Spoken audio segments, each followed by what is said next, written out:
It was a nice summer day. My 5-year-old son James was playing outside in the backyard of our suburban home. James has always been a quiet boy. He plays by himself mostly. He never had many friends, but he has always had a wild imagination.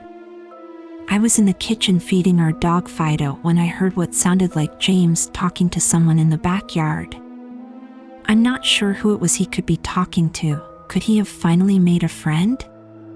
Being a single mom, it's hard for me to always keep an eye on my son, so I decided to go outside and check on him. When I went into the backyard, I was a bit confused because James was the only person back there. Was he talking to himself? I could have sworn I heard another voice. James, it's time to come inside. I called out to him. He came inside and sat down at the kitchen table. It was about lunchtime, so I decided to make him a turkey sandwich. James, who were you talking to out there? I asked. James looked up for a moment. I was playing with my new friend, he said, smiling. I poured him some milk and continued to pry, as any good mother would. Does your friend have a name? Why didn't you ask him to have lunch with us? I asked. James stared at me for a moment before replying, his name is Laughing Jack.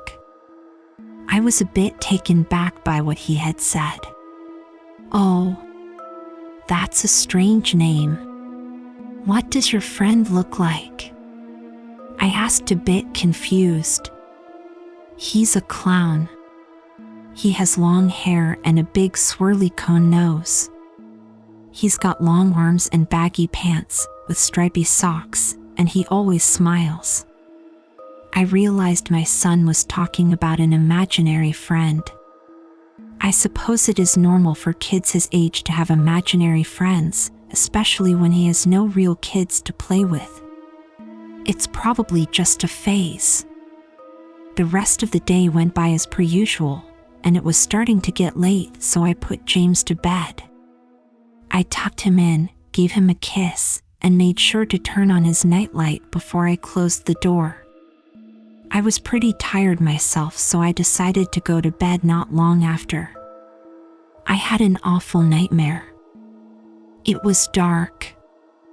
I was in some kind of rundown amusement park. I was scared, running through an endless field of empty tents, broken down rides, and abandoned game huts. The whole place had a horrible look to it. Everything was black and white, the prized stuffed animals all hung from nooses in the game huts, all with sick grins stitched on their faces. It felt like the whole park was looking at me, even though there wasn't another living thing in sight. Then suddenly, I began to hear music play. The sounds of Pop Goes the Weasel being played on a squeezebox echoed through the park. It was hypnotizing. I followed its tune to the circus tent almost in a trance, unable to stop my legs from moving forward. It was pitch black. The only light came from a single spotlight shining on the center of the big top. As I walked toward the light, the music slowed down. I found myself singing along, unable to stop. All around the mulberry bush, the monkey chased the weasel. The monkey, though 'twas all in fun. The music stopped right before its climax, and suddenly the lights shot on. The intensity of the lights was practically blinding. All I could see was a small dark silhouette shuffle towards me. Then another one appeared, and another, and another. There were dozens of them, all coming toward me. I couldn't move, my legs were frozen. All I could do was watch as the haunting figures drew nearer. As they got closer, I could see they were children. As I looked at each one, I noticed they were all horribly disfigured and mutilated. Some had cuts all over their body, others were severely burnt, and others were missing limbs, even eyes. The children enveloped me, clawing at my flesh, dragging me to the ground, and tearing inside me. As the children tore me apart and I faded away, all I could hear was laughter, horrible, awful, evil laughter. I woke up the next morning in a cold sweat. After taking a few deep breaths, I looked over and saw that a few of James' action figures were positioned facing me on top of my nightstand. I sighed. James had probably woken up early and put these here. I gathered up the toys and made my way to James' room. However, when I opened the door, James was sound asleep. I just shrugged and placed the toys back into his toy box and headed out to the living room. A little while later, James woke up and I made him his breakfast. He was quiet and seemed a bit groggy. Perhaps he didn't sleep well either. I decided to ask him about the toys. James, honey, did you put the toys in Mommy's room this morning? His eyes shot up at me for a moment, then quickly glanced back down at his cereal. Laughing Jack did it. I rolled my eyes and responded, will you tell Laughing Jack to keep the toys in your room? James nodded and finished up his breakfast, then decided to go play out in the backyard. I went to relax in the living room and I must have dozed off because I woke up a couple of hours later. Shit. I need to check on James. I was a bit worried. It had been over 2 hours and I haven't checked on him. I stepped out into the backyard, but James wasn't there anymore. I was getting nervous, so I called out to him, James. James, where are you? Just then I heard a giggle come from the front yard. I rushed through the gate around to the front of the house. James was sitting on the sidewalk. I breathed a sigh of relief and walked over to him. James, how many times have I told you to stay in the back? Yeah. James, what are you eating? James looked up at me, then reached into his pocket and pulled out a handful of hard candies in all colors. This made me very nervous. James, who gave you that candy? James just stared at me, not speaking. James, please, tell Mommy where you got that candy. James hung his head down and said, Laughing Jack gave it to me. My heart sunk. I kneeled down to look him in the eye. James, I've had enough of this damn Laughing Jack thing. He is not real.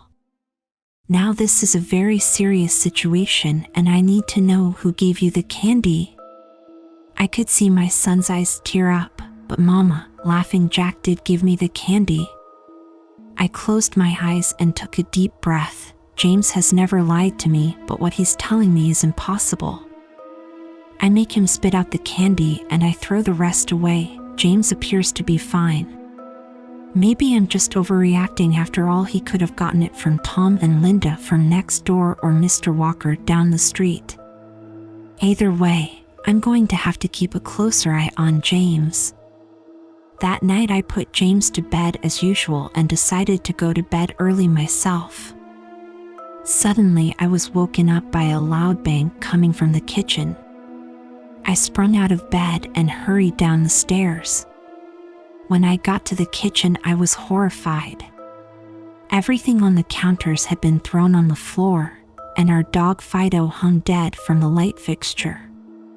His stomach was cut open and stuffed with candy, the same type that James was eating earlier that day. My shock was quickly broken by a sharp scream coming from James' room, followed by loud crashes. I quickly grabbed a knife from the drawer and moved up the stairs with the speed that only a mother whose child is in danger could have. I burst through the door and flicked on the lights. Everything in the room was knocked over and tossed on the floor. My poor son in his bed crying and shaking with fear, a pool of urine staining the sheets. I scooped my child up and ran out of the house and went next door to Tom and Linda's house. Luckily, they were still awake. They let me use their phone and I called the police. It didn't take them long to arrive, and I explained what had happened. They looked at me as if I were crazy. They searched the house, but all they found was a dead dog and 2 trashed rooms. The officer told me that someone had probably gotten into the house and done this right before making a quick escape when they heard me coming up the stairs. I knew it wasn't true. All the doors were locked and none of the windows were open. Whatever was in my house didn't come from outside. The next day, James stayed inside. I didn't want him to leave my sight. I went into the garage and found his old baby monitor and set it up in his room. If anything comes into it tonight, I was going to be able to hear it. I went to the kitchen and grabbed the largest knife from the drawer and put it on my nightstand. Imaginary friend or not, I'm not letting anything hurt my little boy. Soon enough, night came. I put James to bed. He was afraid, but I promised him that I wasn't going to let anything happen to him. I tucked him in, gave him a kiss, and turned on the night light.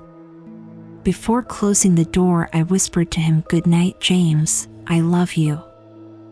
I tried to stay up as long as I could, but after a few hours, I felt myself drifting off. My baby would be safe for the night and I needed to sleep. Just as I lay my head on the pillow, I heard a soft noise come from the baby monitor I had put on my nightstand. At first, it sounded like interference, like the kind a radio would make. Then it turned into a soft moan. Was James asleep? Then I heard it, the laugh from my nightmare, that horrible laugh. I sprung up from the bed and grabbed the knife from under my pillow. I rushed over to James' room and creaked the door open. I tried the light switch, but it wouldn't come on. I took a step in and I could feel the warm, thick liquid on my feet. Suddenly, James' nightlight came on and I could see the absolute horror laid out in front of me. James' body was nailed up on the wall, the nails piercing through his hands and feet. His chest was cut wide open and his organs hung down to the floor. His eyes and tongue had been removed along with most of his teeth. I was disgusted. I could hardly believe this was my baby boy. Then I heard it again, the soft, desperate moan. James was still alive. My baby, my poor baby, in so much pain, barely clinging to life. I ran across the room and vomited on the floor, but my sickness was interrupted by a horrible cackle coming from behind me. I spun around while still wiping bile from my mouth. Then out of the shadows emerged the fiend responsible for all this horror, Laughing Jack. His ghost white skin and matted black hair hung down to his shoulders. He had piercing white eyes surrounded by dark black rings. His twisted smile revealed a row of sharp, jagged teeth, and his skin didn't look like skin at all. It almost looked like rubber or plastic. He wore a patchy, black and white clown outfit with striped sleeved and socks.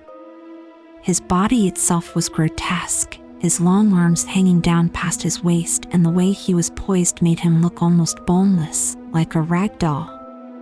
He let out a sickening laugh as if to let me know he was pleased with my reaction to his work. He then turned around slowly in front of James and began to laugh even more at the horrific sight he has laid out.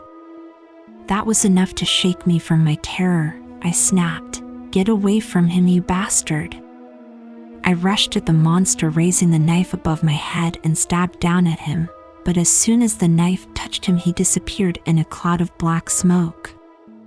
The knife passed right through and pierced James' still beating heart, splashing the warm blood on my face. No, what have I done? My baby, I killed my baby.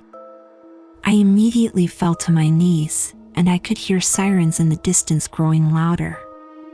My boy, my sweet baby boy. I promised Mommy would protect you. But I failed. I'm sorry, James. I'm so sorry. Police soon arrived to find me in front of my son, still wielding the knife covered in my baby's blood.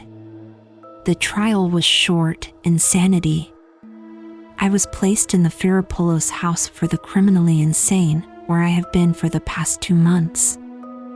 It's not so bad here, The only reason I'm awake now is because someone is playing Pop Goes the Weasel outside my window. I'll talk to the orderlies about it in the morning.